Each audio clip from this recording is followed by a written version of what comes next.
ಎಷ್ಟೊಂದು ರೀತಿ ಚಟ್ನಿನ ಮನೆಯಲ್ಲಿ ಮಾಡಿರ್ತೀರಾ, ಆದರೆ ಮೆಣಸಿನಕಾಳಿನ ಚಟ್ನಿ ಮಾಡಿದ್ದೀರಾ? ಈ ಮಳೆ ಚಳಿ ವಾತಾವರಣಕ್ಕೆ ಹೇಳಿ ಮಾಡಿಸಿದಂಥ ಚಟ್ನಿ ಅಂದರೆ ಈ ಮೆಣಸಿನಕಾಳಿನ ಚಟ್ನಿ. ಇದು ಬಾಯಿಗೆ ಖಾರ ಆಗಿರಬಾರ್ದು, ಆದರೆ ಅಷ್ಟೇ ರುಚಿಯಾಗಿರಬೇಕು. ಅಂದರೆ ಯಾವ ಸಾಮಗ್ರಿ ಎಷ್ಟು ಹಾಕಬೇಕು, ಹೇಗೆ ಹುರಿಬೇಕು ಎಲ್ಲ ಡೀಟೇಲ್ ಆಗಿ ನೋಡ್ಕೊಂಡು ಬರೋಣ. ನಾನು ಆಶಾ, ನಿಮಗೆಲ್ಲರಿಗೂ ಅಡುಗೆ ಸಾಧನಕ್ಕೆ ಸ್ವಾಗತ.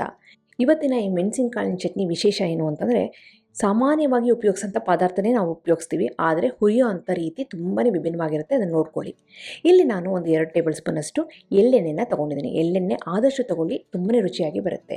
ಎಳ್ಳೆಣ್ಣೆ ಬಿಸಿ ಆದಮೇಲೆ ಇಲ್ಲಿ 2 ಟೇಬಲ್ ಸ್ಪೂನಷ್ಟು ಕಾಳು ಮೆಣಸನ್ನು ಹಾಕ್ಕೊಂಡು ಹುರ್ಕೊಳ್ತಾ ಇದ್ದೀನಿ. ಸುಮ್ಮನೆ ಹುರಿಯೋದಲ್ಲ, ಇದು ಸಾಸಿವೆ ಹೇಗೆ ಸಿಡಿಯುತ್ತೋ ಹಾಗೆ ಸಿಡಿಬೇಕು. ಅಲ್ಲಿವರೆಗೆ ನಾವಿದು ಹುರಿಬೇಕು. ಹೀಗೆ ಹುರ್ಕೊಂಡ್ರೆ ಮಾತ್ರ ಆ ಮೆಣಸಿನಲ್ಲಿರುವಂಥ ಘಾಟು ಖಾರ ಕಡಿಮೆ ಆಗುತ್ತೆ. ಆ ಹುರಿದು ಅದು ಸಿಡಿದಾಗ ಏನಾಗುತ್ತೆ ಅಂದರೆ ಅದು ಖಾರ ಕಮ್ಮಿಯಾಗಿ ರುಚಿ ಜಾಸ್ತಿ ಆಗುತ್ತೆ. ಹಾಗಾಗಿ ಬಿಸಿಯಾಗಿರೋವಂಥ ಎಣ್ಣೆಗೆ ಮೆಣಸಿನಕಾಳನ್ನ ಹಾಕಿ ತಕ್ಷಣ ಫ್ಲೇಮನ್ನು ಕಡಿಮೆ ಮಾಡಿಕೊಂಡು ಈ ಮೆಣಸಿನಕಾಳು, ಪ್ರತಿಯೊಂದು ಮೆಣಸಿನಕಾಳು ಚೆನ್ನಾಗಿ ಚಟಪಟ ಅಂತ ಸಿಡಿಬೇಕು. ಅಲ್ಲಿವರೆಗೆ ನಾವು ಹುರ್ಕೋಬೇಕಾಗುತ್ತೆ. ನಾವು ಎಣ್ಣೆಯಲ್ಲಿ ಹಾಕ್ಬಿಟ್ಟು ಫ್ಲೇಮ್ನ ಹೈಯಲ್ಲಿ ಇಟ್ಕೊಂಡು ಮೆಣಸಿನಕಾಳು ಹಾಕ್ಬಿಟ್ರೆ ಏನಾಗ್ಬಿಡುತ್ತೆ ಅಂದರೆ ಸಿಡಿಯೋಕ್ಕೂ ಸಿಡಿಯುತ್ತೆ, ಜೊತೆಗೆ ಕಪ್ಪಾಗ್ಬಿಟ್ಟು ಸೀದು ಹೋಗ್ಬಿಡುತ್ತೆ. ಹಾಗಾಗಿ ಬಿಸಿ ಎಣ್ಣೆಗೆ ಹಾಕಿ ತಕ್ಷಣ ಫ್ಲೇಮ್ನ ಕಡಿಮೆ ಮಾಡಿಕೊಂಡು ಪ್ರತಿಯೊಂದು ಕಾಳು ಮೆಣಸು ಸಹ ಸಿಡಿಬೇಕು, ಚಟಪಟ ಅನ್ನಬೇಕು. ಅದು ತುಂಬಾ ಮುಖ್ಯ ಮೆಣಸಿನಕಾಳಿನ ಚಟ್ನಿಗೆ. ಈ ರೀತಿ ಮೆಣಸಿನಕಾಳನ್ನ ಹುರ್ಕೊಂಡು ನಾವು ಚಟ್ನಿ ಮಾಡಿದರೆ ರುಚಿ ಅದ್ಭುತವಾಗಿರುತ್ತೆ. ಆದರೆ ಮೆಣಸಿನಕಾಳನ್ನ ಹಾಕಿ ಚಟ್ನಿ ಮಾಡಿದರೂ ಸಹ ಖಾರವಾಗಿರೋದಿಲ್ಲ. ಈಗ ನೋಡಿ, ಎಲ್ಲ ಮೆಣಸಿನಕಾಳು ಚೆನ್ನಾಗಿ ಸಿಡಿದಿದೆ. ಈಗ ಎಣ್ಣೆಯಿಂದ ನಾನು ಸಪ್ರೇಟಾಗಿ ತೆಗೆದಿರ್ತಾ ಇದ್ದೀನಿ. ಈಗ ಅದೇ ಎಣ್ಣೆಗೆ ನಾವು ಮಿಕ್ಕ ಪದಾರ್ಥಗಳನ್ನ ಹಾಕ್ಕೊಂಡು ಹುರ್ಕೋಬೇಕಾಗುತ್ತೆ. ಅದೇನು ಅಂದರೆ 10 ಬೆಳ್ಳುಳ್ಳಿ, ಒಂದು ಅರ್ಧ ಇಂಚಿನಷ್ಟು ಶುಂಠಿ, 1 ಟೇಬಲ್ ಸ್ಪೂನಷ್ಟು ಜೀರಿಗೆ, ಇಷ್ಟನ್ನು ಲೋ ಫ್ಲೇಮಲ್ಲಿ ಹುರ್ಕೊಳ್ಳೋಣ. ಈ ಚಳಿ ಮಳೆಗೆ ಕೋಲ್ಡ್ ಆಗ್ತಾ ಇರುತ್ತೆ, ಲೈಟಾಗಿ ಜ್ವರ ಬರ್ತಾ ಇರುತ್ತೆ, ಮೈ ನೋವ್ತಿರುತ್ತೆ, ಹಾಗೆಯೇ ಗಂಟ್ಲು ಗಸಗಸ ಅಂತಿರುತ್ತೆ. ಅಂಥವರಿಗೆ ಈ ರೀತಿ ಮೆಣಸಿನಕಾಳಿನ ಚಟ್ನಿ ಮಾಡಿಕೊಟ್ಟಂತೂ ಅದ್ಭುತವಾಗಿರುತ್ತೆ. ಇಲ್ಲಿ ಮೆಣಸಿನಕಾಳಿನ ಜೊತೆ ಬೆಳ್ಳುಳ್ಳಿ ಇದೆ, ಜೀರಿಗೆ ಇದೆ, ಎಲ್ಲ ತುಂಬ ಆರೋಗ್ಯಕ್ಕೆ ಒಳ್ಳೆಯದು. ಈಗ ಇದರೊಂದಿಗೆ ನಾನಿಲ್ಲಿ ಕೆಲವು ಕರಿಬೇವಿನ ಎಲೆ ಹಾಗೆ ಒಂದೇ ಒಂದು ಕೆಂಪು ಮೆಣಸಿನಕಾಯಿನ ಕಟ್ ಮಾಡಿ ಸೇರಿಸ್ತಾ ಇದ್ದೀನಿ. ಖಾರಕ್ಕೆ ಇಲ್ಲಿ ಕಾಳು ಮೆಣಸನ್ನು ಬಳಸಿದ್ದೀವಿ, ಹಾಗಾಗಿ ಕೆಂಪು ಮೆಣಸಿನಕಾಯಿನ ಬರೀ ಒಂದೇ ಒಂದು ಹಾಕಿ ಕರೆಕ್ಟಾಗಿರುತ್ತೆ. ಈಗ ಅದನ್ನು ಸಹ ಲೋ ಫ್ಲೇಮಲ್ಲಿ ಹುರ್ಕೊಳ್ತಾ ಇದ್ದೀನಿ. ಎಲ್ಲ ಪದಾರ್ಥಗಳು ಕಲರ್ ಚೇಂಜ್ ಆಗಿದೆ ಅಂದಾಗ ರುಚಿಗೆ ಹಾಗೆಯೇ ಹುಳಿಗೆ ಒಂದೇ ಒಂದು ಹಣ್ಣಾಗಿರೋಂಥ ಟೊಮೆಟೊನ ಸಣ್ಣದಾಗಿ ಕತ್ತಿಸ್ಕೊಂಡು ಹಾಕ್ಕೊಂಡು 1 ಚಿಟಿಕೆಯಷ್ಟು ಅರಿಶಿನ ಪುಡಿ, ರುಚಿಗೆ ತಕ್ಕಷ್ಟು ಉಪ್ಪನ್ನು ಹಾಕಿ ಇದನ್ನು ಚೆನ್ನಾಗಿ ಬಾಡಿಸ್ಕೊಳ್ತಾ ಇದ್ದೀನಿ. ಎಲ್ಲಿವರೆಗೆ ಬಾಡಿಸ್ಕೋಬೇಕು ಅಂತಂದರೆ ಆ ಟೊಮೆಟೊ ಹಣ್ಣು ಸ್ವಲ್ಪ ಪೇಸ್ಟ್ ಆಗಬೇಕು, ಸಾಫ್ಟ್ ಆಗಬೇಕು, ಅಲ್ಲಿವರೆಗೆ ಲೋ ಫ್ಲೇಮಲ್ಲಿ ಬಾಡಿಸ್ಕೊಳ್ತಾ ಇದ್ದೀನಿ.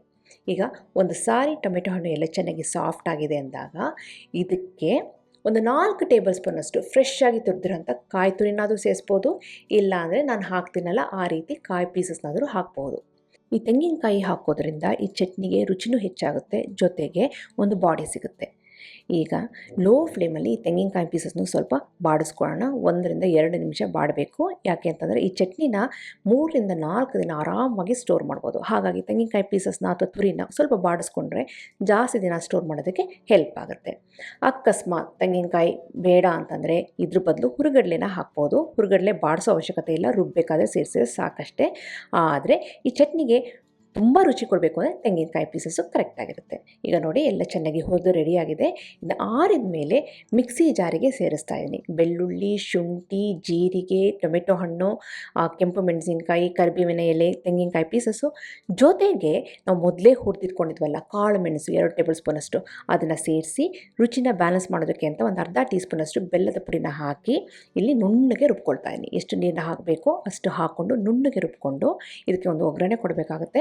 ಒಗ್ಗರಣೆಗೆ ಇಲ್ಲಿ ನಾನು 2 ಟೇಬಲ್ ಸ್ಪೂನಷ್ಟು ಎಳ್ಳೆಣ್ಣೆ ಹಾಕಿ ಅದಕ್ಕೆ ಸ್ವಲ್ಪ ಸಾಸಿವೆ ಹಾಕಿ ಚೆನ್ನಾಗಿ ಸಿಡಿದ ಮೇಲೆ ಸ್ವಲ್ಪ ಕರಿಬೇವಿನ ಎಲೆನ ಹಾಕ್ತಾಯಿದ್ದೀನಿ. ಈಗ ಸಿಂಪಲ್ ಆಗಿರೋಂಥ ಒಗ್ಗರಣೆ ರೆಡಿಯಾಗಿದೆ.